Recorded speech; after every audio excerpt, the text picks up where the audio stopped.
Hi friends, నేను మీ Shivaram and welcome back. యాక్చువల్గా మన కీర్తి రియల్టర్స్ అండ్ ఇన్ఫ్రా తరపున మనం చేస్తున్న అసెట్ మేనేజ్మెంట్లో భాగంగా చాలామంది మా అనుభవంలో మేము మా ఎక్స్పీరియన్స్లో మేము అబ్జర్వ్ చేసిన ఇన్వెస్టర్ సైకాలజీ ఏంటంటే చాలామంది అసలు అంటే based on criteria value investors ఎలా ఇన్వెస్ట్ చేస్తారో నేను చెప్పుకుంటూ వెళ్ళిపోతున్నా. కానీ చాలామంది ఏంటంటే మా ఇంటికి దగ్గరని లేదా మా మా మా చుట్టాలు ఉన్నారండి ఆ పక్కన కొనాలనుకుంటున్నాము లేదా ఇలా అంటే దాని అర్థం క్రైటీరియాకి సంబంధం లేకుండా అంటే నాన్ రిలేటెడ్గా చెప్తున్నారు. సో అసలు ముందు క్రైటీరియా అంటే ఏంటి, అసలు ఇన్వెస్టర్ సైకాలజీ ఎలా ఉంటుంది, ఏ రకాల్లో ఇన్వెస్టర్స్ ఉంటారు, అది ఎవరెవరు ఏమేం చేస్తారు అనేది మనం తెలుసుకుంటూ ప్రాపర్గా ఎలా ఇన్వెస్ట్ చేయాలో తెలుసుకోవడానికి ప్రయత్నం చేద్దాం. జనరల్గా మనకి క్రైటీరియా అంటే ఏంటంటే ఇప్పుడు మనకి ఇన్వెస్ట్మెంటు రెండు రకాలుగా ఉంటుందండి. ఒకటి రిటర్న్స్ కోసం, సో ఒకటి రిటర్న్స్ కోసం, రెండు హౌసింగ్ కోసం. అంటే ఇల్లు కట్టుకొని మనం ఉండడానికి. ఈ హౌసింగ్లో కూడా కొంతమంది రెంటల్స్ కోసం ఇన్వెస్ట్ చేస్తారు, కొంతమంది కమర్షియల్ రెంటల్స్ కోసం ఇన్వెస్ట్ చేస్తారు. ఈ హౌసింగ్ సెగ్మెంట్లో రకరకాలు ఉన్నా కానీ సో టోటల్గా మనం ఇన్వెస్ట్మెంట్స్ రెండు రకాలుగానే చూడాలి. రిటర్న్ ఆన్ ఇన్వెస్ట్మెంట్స్ ఒకటి, రెండు హౌసింగ్ కోసం చూస్తారు. అయితే ఈ ఫస్ట్ పాయింట్ మనం రిటర్న్స్ కోసం అని చెక్ చేసినప్పుడు ఈ రిటర్న్స్ కోసం ఇన్వెస్ట్ చేయాలంటే దానికి కావాల్సిన క్రైటీరియా అంటే ఏంటంటే criteria are purpose of investment. So purpose of investment క్రైటీరియాని ఎన్ని రకాలుగా చూడొచ్చు అంటే జనరల్గా ఏంటంటే లొకేషన్ చాలా ఇంపార్టెంట్. So location important. అంటే లొకేషన్ అంటే దీని అర్థం ఏంటంటే ఇది హై ఫీజిబుల్ లొకేషన్ అయ్యి ఉండాలి. సో హై ఫీజిబుల్ లొకేషన్ అయ్యి ఉంటూ ఎగ్జిస్టింగ్ లివబుల్ కండిషన్ అయ్యి ఉండాలి. ఎగ్జిస్టింగ్ లివబుల్ కండిషన్ అయ్యి ఉండాలి. సో ఇక్కడ జనరలైజ్డ్ సివిల్ ఎక్స్పాన్షన్ కాకుండా ఆల్ టుగెదర్ గ్రో అవుతున్న ఆల్ గ్రో అవుతున్న జోన్ అయ్యి ఉండాలి. ఆల్ టుగెదర్ అంటే ఏంటి, ఎంప్లాయ్మెంట్ ఉండాలి.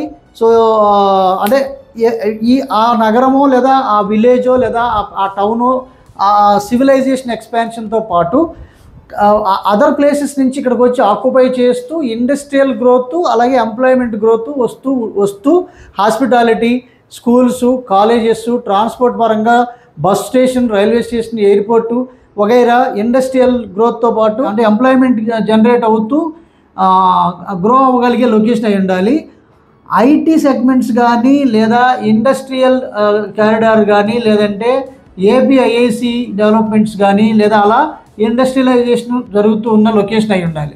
సో ఇక్కడ మీకు ఇన్వెస్ట్ చేయబోయే లొకేషన్స్లో ఆల్రెడీ ఉన్న ఎగ్జిస్టింగ్ రెంటల్స్ ఎలా ఉన్నాయి, సో ఆ రెంటల్స్లో భాగంగా ఆక్యుపెన్సీ లెవెల్స్ ఎలా ఉన్నాయి, సో అలాగే దాంతోపాటు ఒక హిస్టారికల్ డేటా చూసుకుంటే ఒక 5 నుంచి 10 ఏళ్లలో ఇక్కడ మీకు రిటర్న్స్ రేట్ ఎలా ఉంది.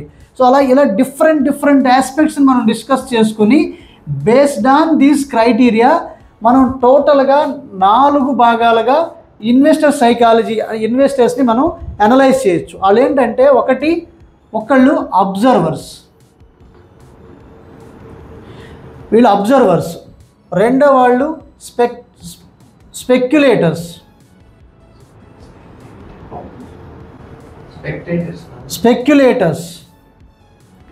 So speculators. 3 collectors. 4 investors. So ముందు వీళ్ళందరికీ డిఫరెన్స్ తెలియాలంటే ఒక్కొక్కరు ఎగ్జాంపుల్స్, వాళ్ళ సైకాలజీ, వాళ్ళ థాట్ ప్రాసెస్ ఒకసారి మనం ఇక్కడ వాళ్ళ ఇల్లుస్ట్రేషన్ మనం మాట్లాడితే అప్పుడు మీకు ఈజీగా అర్థమవుద్ది. మొదట అబ్జర్వర్స్ గురించి ఆలోచిద్దాం. వీళ్ళు దే లవ్స్ ఐడియాస్. వీళ్ళు ఏం చేస్తారంటే సూపర్ లొకేషన్ శివరామ్ గారు, ఎక్సలెంట్గా ఉంది, చాలా చాలా అద్భుతంగా ఉంది, సో ఎన్నిసార్లు చూపించండి, ఎన్నిసార్లు తీసుకొని రానివ్వండి, లేదా ఆయన అంతటా ఆయనే రానివ్వండి, ఐడియాని మాత్రం బాగా ప్రైజ్ చేస్తారు. బట్ దే డోంట్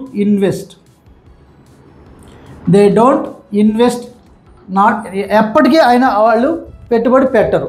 సో వీళ్ళు అందుకే ఎప్పటికీ వీళ్ళు అబ్జర్వర్స్గానే ఉండిపోతారు. రెండోది స్పెక్యులేటర్స్. సో వీళ్ళు ఏంటంటే స్పెక్యులేటర్స్ అంటే జనరల్గా ఏంటంటే దే లవ్స్ యాక్షన్స్. సో ఇప్పుడు కొనడం అమ్మడం బాగా ఇష్టపడతారు, వీళ్ళు బాగా లవ్ చేస్తారు. సో అప్పుడు ఏం చేస్తారంటే వీళ్ళు ఒక 5 lakhs లాభం వచ్చింది అంటే కొంటారు, ఓ 5 lakhs పెరిగింది, ఇమీడియట్గా మళ్ళీ అమ్మేస్తారు. So they are enjoying it actions. అంటే దాని అర్థం ఏంటి, బై చేయడం ఇష్టం, సెల్ చేయడం ఇష్టం. సో స్పెక్యులేట్ చేస్తూనే ఉంటారు. వీళ్ళకి మైనస్ ఏంటంటే, సో ఒక 5 లక్షలు వచ్చింది, మార్జిన్ తీసుకున్నారు, అమ్మేశారు. మళ్ళీ ఇంకొక 10 lakhs పెరిగింది, మళ్ళీ మార్జిన్ తీసుకున్నారు, అమ్మేశారు. అలా అక్యుములేట్ చేసుకుంటూ వెళ్తున్న మనీని ఒక పెద్ద ట్రాన్సాక్షన్లో ఇరుక్కుపోయి స్ట్రక్ అయిపోయి లాంగ్ టర్మ్ అలా ఉండిపోతారు. సో వీళ్ళు కూడా వెల్త్ జనరేట్ చేయలేకపోతున్నారు. ఇకపోతే కలెక్టర్స్ ఎవరు, they loves ownership. So ownership, నాకు అక్కడ ప్రాపర్టీ ఉంది, ఇక్కడ ప్రాపర్టీ ఉంది, కనిపించేదంతా నాదే, లేదా ఈ కైండ్ ఆఫ్ చెప్పుకుంటూ ఉంటారు. సో దే కలెక్ట్ ప్రాపర్టీ, అది ఏదైనా అవ్వచ్చు. ఇక్కడ ఈ స్పెక్యులేటర్స్ బైస్ ఎనీథింగ్, ఏదైనా కొంటారు వీళ్ళు. వాళ్ళకి ఏదో మార్జిన్ కొద్దిగా కలుస్తుంది అనుకుంటే చాలు.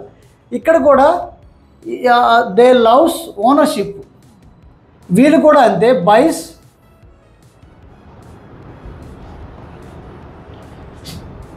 దే లవ్స్ ఓనర్షిప్ కదండి. సో వాళ్ళు ఓన్ చేసుకోవడానికి ప్రయత్నం చేస్తారు. సో ఇక్కడ ఏమవుతుందంటే ఇక్కడ ప్రాపర్టీని కలెక్ట్ చేసుకోవడానికి మాత్రమే వీళ్ళు ఇష్టపడతారు తప్ప, ఇది పెరిగింది డైవర్సిఫికేషన్ చేద్దాం, లేదంటే దీని నుంచి రిటర్న్స్ వచ్చాయి, ఎంత వచ్చినాయి అంత వచ్చినాయి క్యాలిక్యులేషన్స్తో సంబంధం లేదు. Just they want to collect, ఓనర్షిప్ని ఎంజాయ్ చేయడానికి ప్రయత్నం చేస్తారు. సో ఇక ఇన్వెస్టర్స్ పాయింట్ ఆఫ్ వ్యూకి వస్తే జనరల్గా ఏం జరుగుతుంది అంటే, సో ఇన్వెస్టర్స్ ఎప్పుడు ఆలోచించే పాయింట్ ఏంటంటే they loves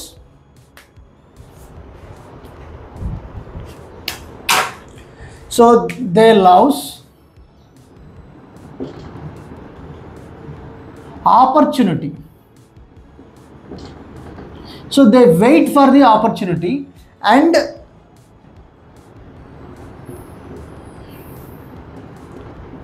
buys only value basis. అంటే విలువ ఆధారితంగా వెయిట్ చేసి ఇక్కడ ఆపర్చునిటీ ఉంది అని చెప్పి గమనించి దాన్ని గ్రాస్ప్ చేస్తారు. సో అంటే దాని అర్థం ఏంటంటే investors loves opportunity, they wait for the opportunity గురించి మాత్రమే చేస్తారు. సో అలాగే they buys right property. So right ప్రాపర్టీలో మాత్రమే వీళ్ళు ఇన్వెస్ట్ చేస్తారు. సో ఈ క్రమంలో చూసుకుంటే ఈ ముగ్గురు కేసెస్లో మనం కన్సిడర్ చేస్తే only value investors can accumulate huge wealth అండి. ఎందుకంటే వాళ్ళు టైం టు టైం నిర్ణయాలు తీసుకుంటారు based on values.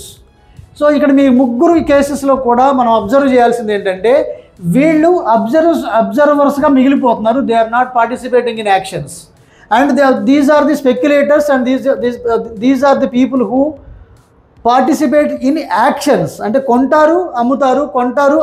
They are participating in only actions, buying and selling, and they may struck somewhere. So collectors ఏం చేస్తారంటే ఆస్తుల్ని సంపాదిస్తున్నారు కానీ దాన్ని సరిగ్గా మేనేజ్ చేయలేరు. Only value investors are doing right thing. So they loves opportunity and they only buy value based right property. So అప్పుడు ఏమవుతుందంటే, సపోజ్ వీళ్ళు వితిన్ సమ్ ఎక్స్టెంట్లో మోర్ దెన్ 100% పెరిగింది అంటే వీళ్ళు ఇమీడియట్గా వైండ్ అవుట్ చేసేసి అంటే సెల్ చేసి మళ్ళీ ఇమీడియట్గా wait for the right property again. So అంటే దీని అర్థం ఏంటంటే మళ్ళీ వాల్యూ ఇన్వెస్ట్మెంట్ కోసం ఆలోచిస్తారు. సో నా దగ్గర వచ్చిన వాళ్ళలో మేము ఎవరికైనా సరే ఒక డిసిప్లైన్డ్ వెల్త్ క్రియేషన్ ప్లాన్ గురించి ఎక్స్ప్లెయిన్ చేద్దాము అంటే వాళ్ళు ఒక మైండ్ సెట్తో వస్తారు. ఈ మూడింట్లోనే ఉంటున్నారు కానీ నేను చెప్పే వాల్యూస్లోకి వెళ్ళట్లేదు.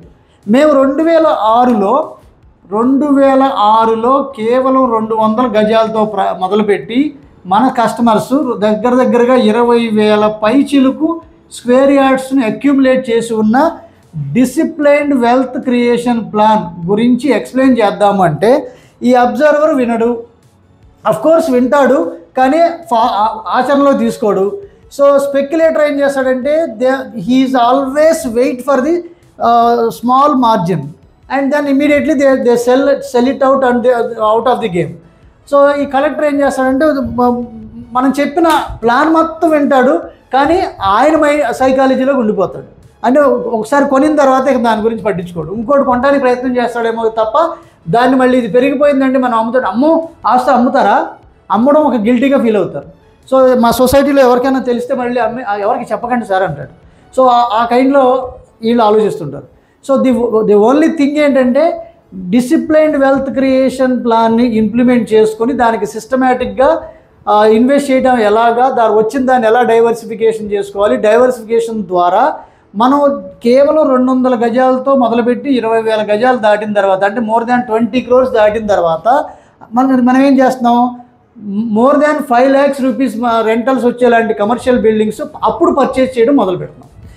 సో చాలామంది ఏం చేస్తారంటే ఇనిషియల్గా ఒక 1.5 crore 2 crores 3 crores 4 crores పెట్టి ఇన్వెస్ట్ చేసి జీవితం మొత్తంలో ఆ ఒక్క ఇన్వెస్ట్మెంట్ లేదా ఆ ఒక్క రెంటల్స్ ప్రాపర్టీ కోసం జీవితాంతం ఈఎంఐలు కట్టుకుంటూ జీవితాన్ని లాస్ట్గా ఆ ఒక్క బిల్డింగ్ దగ్గరే లేదా ఆ ఒక్క రెంటల్ ప్రాపర్టీ దగ్గరే సరిపెట్టుకుంటున్నాడు జీవితం మొత్తం మీద. కానీ మేమేం చెప్తున్నాం, ఇలా మీరు ఈ based on disciplined wealth creation plan ఉపయోగించుకొని accumulation of wealth in terms of square yards రూపంలో కంటిన్యూస్గా గ్రో చేసుకుంటూ మోర్ దాన్ 20 crores అలా అయ్యాక ఎవ్రీ ఇయర్ ఒక్కొక్క ప్రాపర్టీ కొంటూ వెళ్తున్నారు. సో మీరు ఆలోచన చేయండి, మన డబ్బే మన కోసం పనిచేసేలాగా మన యాక్చువల్గా ఈ డిసిప్లైన్డ్ వెల్త్ క్రియేషన్ ప్లాన్ మన వీడియోస్లో శివరామ్స్ ప్రాపర్టీస్లో ఉన్న వెల్త్ క్రియేషన్ ప్లేలిస్ట్లో ఉంది, మీరు డీటెయిల్గా ఆ వీడియో చూడొచ్చు. ఓకే, సో ఇన్వెస్టర్ సైకాలజీ ఇలా ఉంది. నేను మన ఆడియన్స్ లేదా వాట్ ఎవర్ మన సబ్స్క్రైబర్స్ కానీ లేదా ఈ వీడియో చూస్తున్న వాళ్ళు ఎవరైనా సరే ప్రాపర్గా రియల్ ఎస్టేట్లో చక్కగా మేనేజ్ చేసుకుని మనం అంటే ఉదాహరణకి ప్రతి నెల ఒక 5 లక్షల రూపాయలు కావాలా, డిసిప్లైన్ వెల్త్ క్రియేషన్ ప్లాన్ వినండి. ప్రతి నెల 10 లక్షలు కావాలా, డిసిప్లైన్ వెల్త్ క్రియేషన్ ప్లాన్ వినండి. అలాగే నెలకి 1 కోటి రూపాయలు వచ్చేలాగా ఎస్టాబ్లిష్ చేసుకుని రిటైర్ అవ్వాలా, డిసిప్లైన్ వెల్త్ క్రియేషన్ ప్లాన్ చూడండి. సో అప్పుడు మన దానికి ఎంత ఇన్వెస్ట్మెంట్ కావాలి, తద్వారా మనం ఆ ప్లాన్ని ఎలా ఇంప్లిమెంట్ చేసుకుంటూ వెళ్తే మనం ఆ స్థాయికి చేరి ఇమీడియట్గా మనం రిటైర్మెంట్కి ఎలా ప్లాన్ చేసుకోవాలి వగైరా లాంటివి based on your cash flow మనం we are able to plan according to your cash flow and according to your current commitments, future commitments and your savings వీటి మీద ఆధారపడి ఉంటాయి. కాబట్టి ఇది ఈచ్ అండ్ ఎవ్రీ పర్సన్కి వేరీ అవుతుంది. కాబట్టి ఫ్యామిలీతో ఇద్దరు వర్క్ చేస్తుంటే ఇద్దరు లేదంటే ఫ్యామిలీ కౌన్సిలింగ్, ఆర్థికమైన క్రమశిక్షణ ఖచ్చితంగా ఉండాలి. ఈరోజు జనాలందరూ సంపాదించడం తేలికవుతుందండి, ఎలాగో కష్టపడి లేదా ఇష్టంతోనో కెరియర్ని ఎస్టాబ్లిష్ చేసుకుంటున్నారు. కానీ చాలామంది ఆ సంపాదించిన దాన్ని ప్రాపర్గా యూటిలైజ్ చేసుకోలేకపోతున్నారు అనేది మన దగ్గరకు వస్తున్న వాళ్ళ దగ్గర ఎక్స్పీరియన్సెస్ని దృష్టిలో పెట్టుకుని చెప్తున్నాం. అలానే ప్రిసైజ్లీ నేను ఈ పర్సన్ ఇలా చేసాడు ఆ పర్సన్ ఇలా చేసాడని కాదు, కానీ మా ఎక్స్పీరియన్స్లో సంపాదించిన డబ్బంతా అంటే నాన్ ప్రయారిటీస్ మీద అంటే ఫాల్స్ ప్రెస్టేజ్ లేదా వర్చువల్ వాల్యూస్ ఏదైతే ఉందో ఫాల్స్ ప్రెస్టేజెస్ మీద ఎక్కువ ఇన్వెస్ట్ చేస్తూ లేటర్ లైఫ్ ఉంటుంది కదా, అంటే మీకు ఎప్పుడైతే మోర్ దాన్ మిడిల్ ఏజ్ దాటుతుందో అప్పుడు రియలైజ్ అయ్యి అప్పుడు సరిదిద్దుకుందామని ప్రయత్నం చేస్తున్నారు. సో దానివల్ల మనం దాని ఏదో సామెత ఉంది కదా, చేతులు కాలేక ఆకులు పట్టుకున్న ప్రయోజనం ఏదో సంథింగ్. సో ఆ కైండ్లో అంటే మన చేతిలో ఉన్నప్పుడే దీన్ని సరిగ్గా మనం వినియోగించుకోగలిగితే ఇప్పుడు కంఫర్ట్ లైఫ్లో నుంచి కాస్త కాంప్రమైజ్లోకి వస్తే ఇన్వెస్ట్మెంట్ వైపు మళ్ళిస్తే రిటైర్మెంట్ లైఫ్ అంతా బిందాస్గా మోర్ దాన్ 10 times ప్రజెంట్ మీరు ఏదైతే కంఫర్ట్లో ఉన్నారో అది 10 timesగా బిందాస్గా లైఫ్ని ప్లాన్ చేసుకోవచ్చు. కాబట్టి ఈ డిసిప్లైన్డ్ వెల్త్ క్రియేషన్ ప్లాన్ గురించి పూర్తిగా తెలుసుకోవాలనుకున్నా లేదా మల్టిపుల్ పర్మనెంట్ ప్యాసివ్ ఇన్కమ్స్ బాగా అర్థం చేసుకోండి.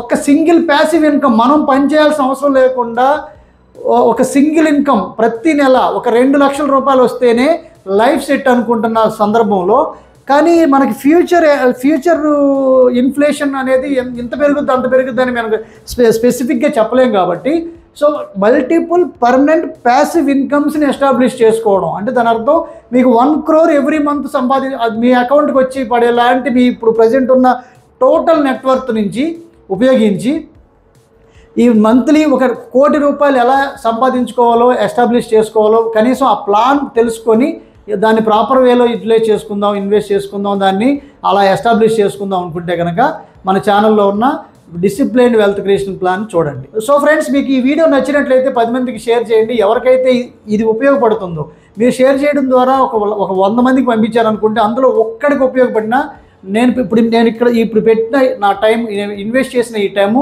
చాలా అయిందని నేను భావిస్తాను. సో ఈ ఛానల్లో ఉన్న ఇలాంటి కంటెంటు ఇంకా మీ సలహాలు సూచనలు మాకు తెలియజేస్తే దానికి తగ్గట్టుగా మీకు కంటెంట్ ఇవ్వడానికి ప్రయత్నం చేస్తాను. Okay friends, with this I'm concluding. మీరు, నేను, మనందరం సంతోషంగా, ఆనందంగా, సమృద్ధిగా, సౌకర్యవంతంగా, ఆరోగ్యవంతంగా జీవిస్తూ ఆర్థికంగా, ఆధ్యాత్మికంగా ఉన్నతిని సాధించాలని కోరుకునే మీ శివరాం. నమస్తే, థ్యాంక్స్ ఫర్ వాచింగ్.